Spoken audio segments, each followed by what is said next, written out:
आज के इस टेस्ट में 25 ऐसे क्वेश्चन हैं जो एसएससी, रेलवे और पुलिस एग्जाम के एग्जाम में बार बार पूछे गए हैं। तो देखते हैं कि आप लोग कितना सही कर पाते हैं। अगर आप लोग से 22-23 सही हो जाता है तो हाँ, हम समझेंगे कि आप लोग का कंसेप्ट क्लियर है। नहीं होता है तो फिर आप लोग को और पढ़ने की ज़रूरत है। ठीक है, तो हम लोग टेस्ट स्टार्ट करते हैं। जैसे कि आप सब कोई जानता है कि हम लोग बायोलॉजी के सेट लगा रहे हैं, वो भी सेल चैप्टर का। इसमें हम लोग पहला सेट कर चुके हैं, दूसरा कर चुके हैं और आज हम लोग तीसरा करेंगे। एंड प्रत्येक सेट में 25 क्वेश्चन है। इसमें 25 क्वेश्चन है और ये भी इसमें भी 25 क्वेश्चन है। मेरा नाम सेवक पटेल है और आप लोग का स्वागत है रैंक युक्ति चैनल में। अभी तक आप लोग चैनल को सब्सक्राइब नहीं किए हैं तो चैनल को सब्सक्राइब कर दीजिए। और आप लोग लाइक नहीं करते हैं, वीडियो देखते हैं लेकिन लाइक नहीं करते हैं, तो लाइक जरूर करिएगा। ठीक है, आज थोड़ा अलग वे में पढ़ाया जाएगा, टेस्ट लिया जाएगा, तो आप लोग इसके लिए रेडी रहिएगा। हम लोग स्टार्ट करते हैं टेस्ट। ठीक है, और आप लोग अपना राय कमेंट में जरूर दीजिए कि क्या दिक्कत है, क्या दिक्कत नहीं है, ताकि मुझे भी पता चले और भी सुधार किया जा सके। और आप लोग को बता दें कि आप लोग के लिए स्टैटिक्स जीके के लिए काम किया जा रहा है, तो आप लोग को घबराने की जरूरत नहीं है। ठीक है, देखिए जो पहला क्वेश्चन है ना, 1 सेकेंड में अपना मार्कर चेंज कर।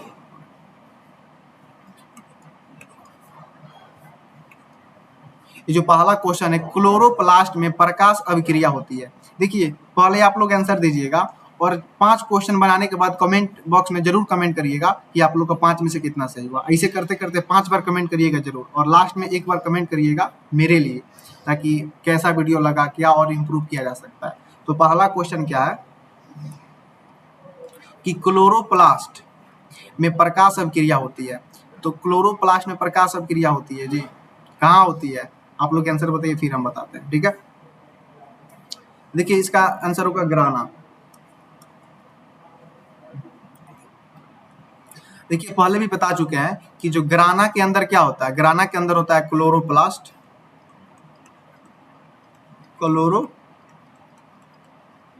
क्लोरोप्लास्ट होता है। 1 सेकेंड और थोड़ा बड़ा कर देते हैं, इतना भी ठीक है, और इसको थोड़ा और हम कम कर देते हैं। बहुत ठीक है,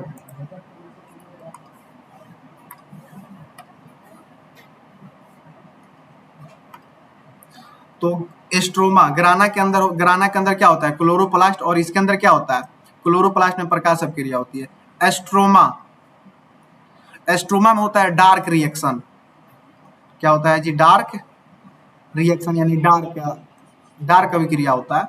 मैट्रिक्स, माइटोकॉन्ड्रिया के अंदर जो लिक्विड होता है, माइटोकॉन्ड्रिया के अंदर जो लिक्विड होता है उसे क्या बोलते हैं? मैट्रिक्स बोलते हैं। क्या बोलते हैं? मैट्रिक्स। साइटोप्लाज्म, कोशिका के अंदर के झिल्ली को क्या बोलते हैं? साइटोप्लाज्म बोलते हैं। तो इसका सही आंसर क्या हो जाएगा? ग्राना होगा। क्या हो जाएगी? ग्राना हो जाएगा। ठीक है, जो दूसरा क्वेश्चन है, इसका डार्क रिएक्शन कहाँ होता है? तो अभी तो बताएं कि डार्क रिएक्शन एस्ट्रोमा में होता है, तो इसका आंसर क्या हो जाएगा? एस्ट्रोमा हो जाएगा। ग्राना के अंदर क्या होता है? प्रकाश अभिक्रिया, यानी प्रकाश संश्लेषण होता है। इसके अंदर होता है क्लोरोप्लास्ट। ठीक है, क्लोरोप्लास्ट होता है। ठीक है, थाइलोकाइड तो होगा नहीं। क्लिस्टे क्या बोलते हैं? माइटोकॉन्ड्रिया के आंतरिक दीवार को क्लिस्टे बोलते हैं। माइटोकॉन्ड्रिया के आंतरिक दीवार को क्या बोलते हैं? क्लिस्टे बोलते हैं। और थाइलोकाइड भी यही क्लोरोप्लास्ट से ही संबंधित है। उसके बाद जो अगला क्वेश्चन है, नंबर 3, निम्न में से कौन द्विझिल्ली युक्त कोशिका है? तो द्विझिल्ली कौन सा है जी? Lysosome, ribosome, mitochondria, vacuole. आप लोग बताइए, फिर हम बताते हैं। ठीक है, तो इसमें आंसर होगा माइटोकॉन्ड्रिया। क्या हो जाएगा? माइटोकॉन्ड्रिया। जो माइटोकॉन्ड्रिया होता है ना, वो द्विआत्मक झिल्ली होता है। बाकी इसमें एक झिल्ली होता है। ठीक है, और राइबोसोम में भी झिल्ली ही नहीं होता है। राइबोसोम में क्या होता है? झिल्ली नहीं होता है। और वैक्यूल में भी एक झिल्ली होता है। ठीक है, तो इसका आंसर सही क्या हो जाएगा? C for central Delhi is a correct answer, number of 3, ठीक है, माइटोकॉन्ड्रिया। नंबर 4, निम्न में से कौन एकल झिल्ली युक्त है? अभी तो पता है लाइसोसोम है इसमें, हाँ लाइसोसोम है। केंद्रक में द्वि झिल्ली होता है, माइटोकॉन्ड्रिया में द्वि झिल्ली होता है, क्लोरोप्लास्ट में द्वि झिल्ली होता है। तो एक किस में होता है? लाइसोसोम में होता है। याद रखिएगा, सब क्वेश्चन पूछा हुआ एग्जाम में, ठीक है। इतना सेल चैप्टर से पढ़ने के बाद और फिर सेल का क्वेश्चन ना बने तो फिर लानत है यार पढ़ाई पे, ठीक है। नंबर 5, प्रोटीन निर्माण के बाद उनका संशोधन होता है, यानी जब प्रोटीन बन जाता है तो उसका संशोधन या संश्लेषण संश्लेषण कहाँ होता है? तो भाई गल्जिकाय में होता है। देखिए, संशोधन का मतलब होता है परिवहन। क्या होता है? परिवहन, या बोलिए या पैकेजिंग बोलिए, पैकेजिंग, अरे यार पैकेजिंग बोलिए, ठीक है। तो ये कौन करता है? गल्जिकाय करता है। इससे हम लोग ट्रैफिक पुलिस भी बोलते हैं, ट्रैफिक पुलिस भी बोलते हैं, सब याद रखना। राइबोसोम के अंदर क्या होता है? प्रोटीन मैन्युफैक्चरिंग होता है और उसका संश्लेषण भी होता है। लाइसोसोम क्या करता है? पाचन का काम करता है। और वैक्यूल क्या करता है? पानी स्टोर करके रखता है। तो इसका आंसर क्या हो जाएगा? सही गल्जिकाय होगा, ठीक है। उसके बाद अच्छा ये बताइए कि 5 में से कितना आप लोग का सही हुआ, कमेंट में जरूर बताइएगा, ठीक है। नहीं बताइएगा तो आप लोग का रिजल्ट नहीं होगा। नंबर 6, केंद्रक झिल्ली में पाए जाने वाले छिद्र कहलाते हैं। जो केंद्रक होता है उसके अंदर जो छिद्र होता है उसे क्या बोलते हैं? उसे बोलते हैं न्यूक्लियर पोर्स। क्या बोलते हैं जी? Nuclear pores. ग्राना तो क्लोरोप्लास्ट में होता है, क्लोरोप्लास्ट में होता है। क्रिस्टे माइटोकॉन्ड्रिया की आंतरिक दीवार होती है,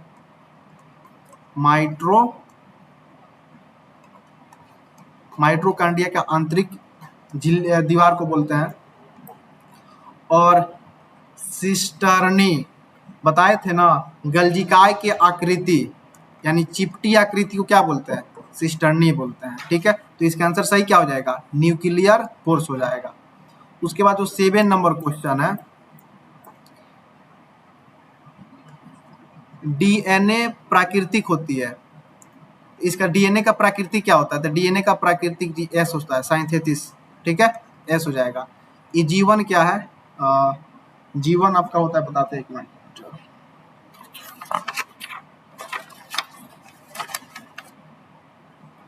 जीवन आपकी होती है वृद्धि चरण,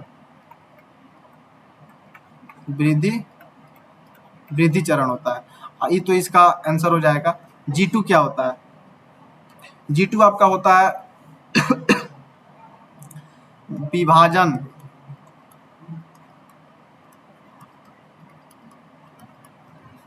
विभाजन की तैयारी होती है। और M अवस्था क्या होता है? विभाजन पूर्ण इसमें होता है। तो इसका सही आंसर क्या हो जाएगा? S हो जाएगा, S। इसमें वृद्धि होता है और इसमें विभाजन की तैयारी शुरू होता है और इसमें विभाजन हो जाता है। तो इसका आंसर क्या हो जाएगा? बी फॉर बॉम्बे, ठीक है। 8 नंबर का क्या हो जाएगा? कोशिका चक्र का सबसे लंबा चरण होता है। जो कोशिका चक्र होता है सबसे लंबा चरण क्या होता है? तो इसका लंबा चरण होता है इंटरफेज। क्या होता है जी? इंटरफेज। और प्रोफेज क्या होता है? विभाजन का चरण होता है। क्या होता है? विभाजन का चरण यानी जीवन, ठीक है। और ये तो सबसे लंबा होता है। मेटाफेज क्या होता है?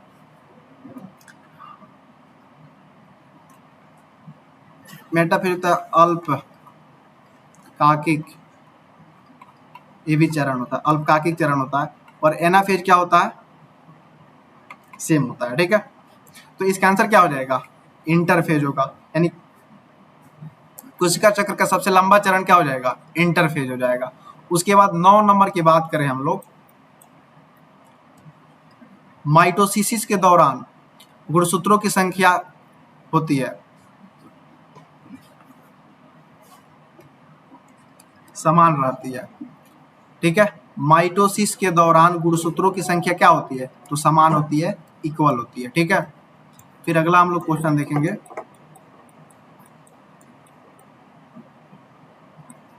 10 नंबर, मियोसिस में क्रॉसिंग ओवर होता है, मियोसिस में क्रॉसिंग ओवर होता है पैकिटिन में, पैकिटीन में ये जो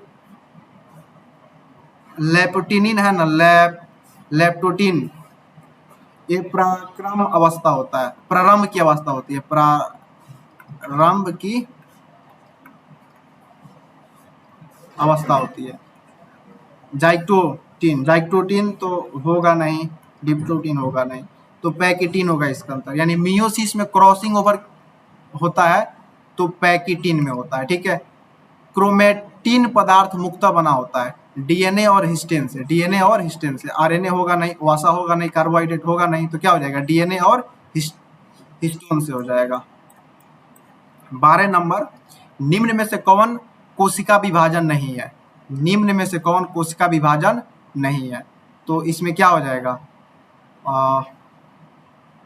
माइटोसिस तो होता है, मियोसिस होता है, अमाइटी फोटोलाइसिस, हाँ यही नहीं होगा, फोटोलाइसिस नहीं होता है। ये तो होता है कोशिका विभाजन, ये भी होता है, ये भी होता है, ये नहीं होता है। तो इसका सही आंसर क्या हो जाएगा, ये हो जाएगा। अब तक आप लोग का कितना सही हुआ है ईमानदारी से कमेंट बॉक्स में लिखिए। अगर आप लोग नहीं लिखिएगा तो फिर आप लोग का रिजल्ट नहीं होगा, मतलब नहीं होगा, इसलिए लिखिए, ठीक है। और लास्ट में ये भी लिखना है कि आप कहाँ से हैं, क्या चीज की प्रिपरेशन करते हैं आप लोग, ठीक है। नंबर 13, पौधों में साइटोकाइनिन्स होते हैं। पौधों में साइटोकाइनिन्स होते हैं, क्या होता है इसका, तो सेल प्लेटलेट हो जाएगा। सेल प्लेटलेट के द्वारा जो होता है पौधों का साइटोकाइनिन्स बना होता है। ये जो क्लेवेज फोरो द्वारा होता है, क्लेवेज क्या लिखा है जी, क्लेवेज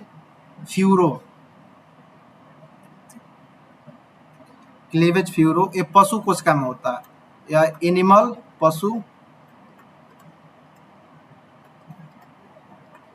या पशु कोशिका में होता है। और बडिंग तो होगा नहीं, फ्रेगमेंटेशन होगा नहीं, तो आंसर क्या हो जाएगा, सेल प्लेट हो जाएगा। पशु कोशिका तो क्लेवेज फ्यूरो हो जाएगा, क्लेवेज फ्यूरो ये हो जाएगा आपका पौधा में, ये दोनों होगा नहीं, तो इसका आंसर क्या हो जाएगा, बी हो जाएगा। 15, सर्वाधिक एटीपी उत्पन्न होता है। सर्वाधिक एटीपी उत्पन्न होता है, देखिए इलेक्ट्रॉनिक परिवहन तंत्र, इलेक्ट्रॉनिक ट्रांसपोर्टेशन सिस्टम में क्या होता है, सबसे ज्यादा एटीपी बनता है, ठीक है। ग्लाइकोसिस में क्या होता है, कम बनता है। क्रेब्स चक्र में क्या बनता है, मध्यम मात्रा में बनता है। और किण्वन में क्या होता है, सबसे कम बनता है।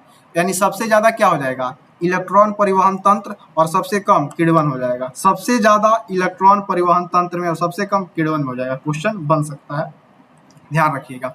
अभी तक आप लोग का कितना सही हुआ है, खुद से कितना बनाया है, कमेंट बॉक्स में जरूर बताइएगा। और आप लोग बायोलॉजी कहाँ से पढ़ते हैं, थ्योरी जो भी कंसेप्ट हो ये भी जरूर बताइएगा। अगर आप लोग को बायोलॉजी पढ़ना हो तो वो भी कमेंट कर सकते हैं, आई विल ट्राई कि मैं ही खुद पढ़ा दूं, ठीक है। अब जो 16 नंबर क्वेश्चन है, 16, माइटोकॉन्ड्रिया में अर्धस्वातक कोशिकांग है, उसे कहा जाता है, माइटोकॉन्ड्रिया को अर्धस्वातक कोशिकांग कहा जाता है, क्योंकि भाई 16 का आंसर क्या हो जाएगा, उसमें डीएनए होता है, उसमें अपना डीएनए होता है, एकदम माइटोकॉन्ड्रिया में अपना डीएनए होता है, आरएनए नहीं होता है। राइबोसोम होता है बट 70S राइबोसोम होता है, ठीक है, वह केवल पौधों में पाया जाता है, ये बात थोड़ी सच है भाई। तो ये क्या हो जाएगा, उसके पास अपना डीएनए होता है, ठीक है। राइबोसोम की इकाई है, तो इसका आंसर हो जाएगा स्वेडबर्ग इकाई। ये होता है आपकी न्यूटन तो होता है आपका बल, और डाल्टन क्या होता है, द्रव्यमान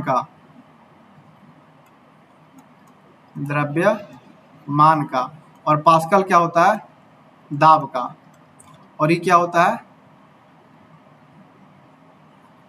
ये भी मापन इकाई होता है, ठीक है। किसको मापता है, तो दूरी को मापता है, ठीक है।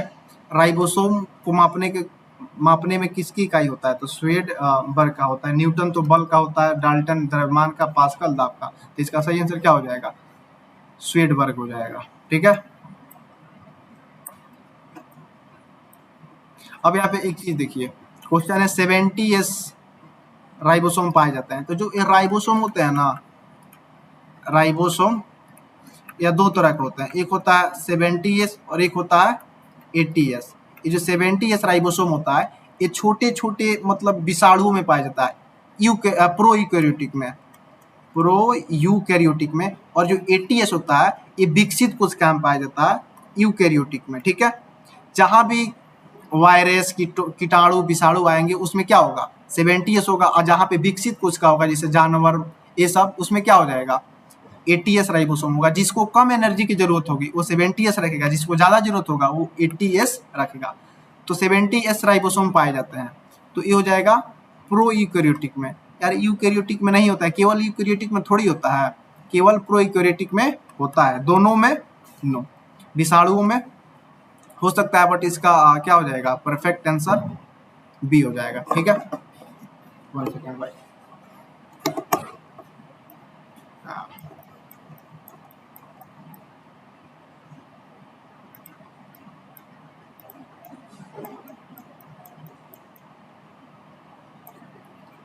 अब देखिए यहाँ पे क्वेश्चन आ गया ना, 80S राइबोसोम पाए जाते हैं। तो अभी तो बोले हैं यूकैरियोटिक में 80S होगा और इसमें क्या हो जाएगा 70S होगा, इसमें 80S होगा, जीवाणुओं में तो होगा नहीं यार। माइकोप्लाज्मा की विशेषता है, माइकोप्लाज्मा की विशेषता है, क्या है इसका विशेषता, तो कोशिका भित्ति का अभाव होता है। इसमें कोशिका भित्ति की क्या होती है, कमी होती है। केंद्रक का अभाव नहीं होता है, डीएनए का अभाव नहीं होता है, राइबोसोम का अभाव नहीं होता है, बस कोशिका भित्ति के अभाव होता है माइकोप्लाज्मा में। अब जो 21 नंबर क्वेश्चन है, कोशिका का अध्ययन कहलाता है, कोशिका का अध्ययन कहलाता है साइटोलॉजी। किधर है इसमें, यहीं पे होगा, साइटोलॉजी होगा। हिस्टोलॉजी होता है उत्तक का अध्ययन, उत्तक जिसे हम लोग टिश्यू बोलते हैं, TISSU, टिश्यू बोलते हैं, यानी उत्तक का अध्ययन क्या कहलाता है, हिस्टोलॉजी। साइटोलॉजी सेल का अध्ययन। फिजियोलॉजी का बोलते हैं, शरीर के संरचना को बोलते हैं, शरीर की क्रिया को बोलते हैं, शरीर क्रिया का अध्ययन क्या कहलाता है, फिजियोलॉजी कहलाता है। और मार्फोलॉजी क्या कहलाता है, शरीर के बाहरी संरचना, बाहरी संरचना की अध्ययन क्या कहलाता है, मार्फोलॉजी कहलाता है। तो इसका आंसर सही क्या हो जाएगा, साइटोलॉजी होगा। निम्न में से कौन जीवित कोशिकांग नहीं है, जीवित कोशिकांग नहीं है।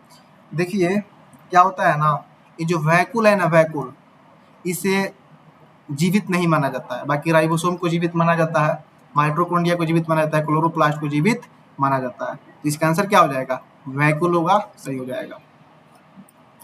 क्रोमोसोम शब्द का अर्थ क्या है, रंगीन कण। क्रोमोसोम मतलब क्या होता है, रंगीन कण होता है। ऊर्जा कण होगा नहीं, जीवित कण होगा नहीं, विभाजन कण, विभाजन करता कौन है, सेंट्रोसोम करता है। ठीक है, इसका आंसर क्या हो जाएगा, ये हो जाएगा ए फॉर अनारकली। मानव शरीर में सामान्य कोशिकाएं होती हैं, तो कितना होता है जी, द्विगुणित होता है।